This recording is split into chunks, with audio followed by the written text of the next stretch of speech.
बिस्मिल्लाहिर्रहमानिर्रहीम। जी स्टूडेंट्स, आज हम पढ़ेंगे मैट्रिक्स के हवाले से कि मैट्रिक्स क्या होता है। सो मैट्रिक्स बेसिकली आपके पास एक रेक्टेंगुलर अरेंजमेंट से किसी भी नंबर्स के या सिंबल्स के, ठीक है। तो अवे का मतलब होता है जिसमें हम रोज़ और कॉलम्स में लिख सके। तो यहाँ पे बेसिकली हम रोज़ और कॉलम्स में डेटा को लिखेंगे और इसको हम एंट्रीज़ भी कहते हैं और इसको हम एलिमेंट्स भी कहते हैं।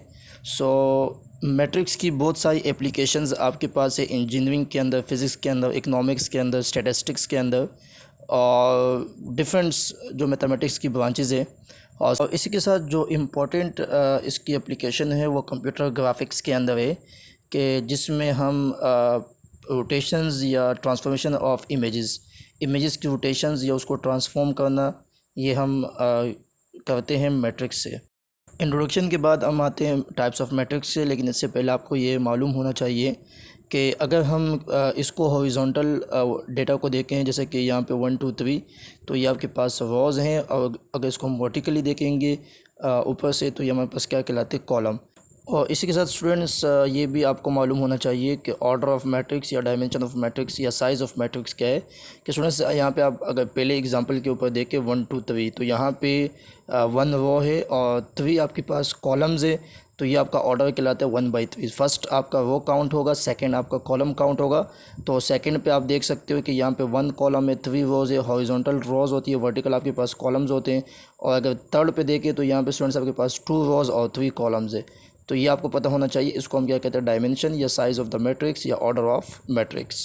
तो स्टूडेंट्स यहाँ पे सबसे पहले हम आते हैं रो मैट्रिक्स के ऊपर कि रो मैट्रिक्स क्या होता है, जिसमें एक रो हो, कॉलम जितने भी हो, लेकिन अगर एक रो होगा तो उस मैट्रिक्स को हम कहेंगे रो मैट्रिक्स। और उसके बाद सेकंड आपका है कॉलमन मैट्रिक्स। कॉलमन मैट्रिक्स ऐसा मैट्रिक्स जिसमें एक कॉलम, जैसे कि 1 2 3, तो ये आपके पास एक कॉलम बन रहा है, तो ये हमारे पास क्या कहलाएगा, कॉलमन मैट्रिक्स। स्टूडेंट्स के बाद हम आते हैं रेक्टेंगुलर मैट्रिक्स के ऊपर। रेक्टेंगुलर मैट्रिक्स ऐसे मैट्रिक्स को कहा जाता है जिसमें रोज़ और कॉलम्स आपस में इक्वल ना हो। जैसे कि आप टाइप 3 में देख सकते हैं कि 1 2 3 1 3 4 2 5 2, तो यहाँ पे आपके पास 2 रोज़ है और 3 कॉलम्स है, तो ये आपके पास क्या कहलाएगा, रेक्टेंगुलर मैट्रिक्स। इसके बाद हम आते हैं स्क्वायर मैट्रिक्स के ऊपर फोर्थ पे। तो स्क्वायर मैट्रिक्स ऐसा मैट्रिक्स कहलाता है जिसमें रोज़ और कॉलम आपस में इक्वल हो, जैसे कि 2/2 या 3/3। तो ये आपके पास है square matrix. Student square matrix के बाद फिफ्थ आपके पास है ज़ीरो मैट्रिक्स। ऐसा मैट्रिक्स जिसमें सारे के सारे एंट्रीज़ या एलिमेंट्स आपके पास क्या हो, ज़ीरोज़ हो, ठीक है। सिक्स आपके पास है डायगोनल मैट्रिक्स, जो आपके डायगोनल्स के एलिमेंट्स है, जैसे कि 1 2 3 ये डायगोनल्स के एलिमेंट्स कहलाते हैं।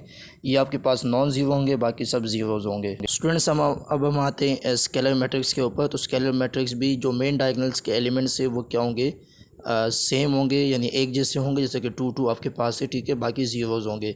इसके बाद स्टूडेंट्स हम आते हैं यूनिट मैट्रिक्स के ऊपर। यूनिट मैट्रिक्स ऐसा मैट्रिक्स होता है जिसमें डायगोनल यानी मेन डायगोनल के एलिमेंट्स क्या होंगे, 1 1 होंगे। और स्टूडेंट्स इसको हम क्या कहते हैं, आइडेंटिटी मैट्रिक्स भी कहते हैं। स्टूडेंट्स इसके बाद हम आते हैं अपर एंड लोअर ट्रायंगुलर मैट्रिक्स के ऊपर। तो अपर ट्रायंगुलर मैट्रिक्स क्या होता है, जो मेन डायगोनल के एलिमेंट्स है अगर उसके बिलो ज़ीरो बनेंगे, यानी ज़ीरो एलिमेंट्स आएंगे, तो वो कहलाएगा अपर ट्रायंगुलर मैट्रिक्स। और अगर मेन डायगोनल के ऊपर ज़ीरोज़ क्रिएट होंगे तो वो कहलाएगा लोअर ट्रायंगुलर मैट्रिक्स।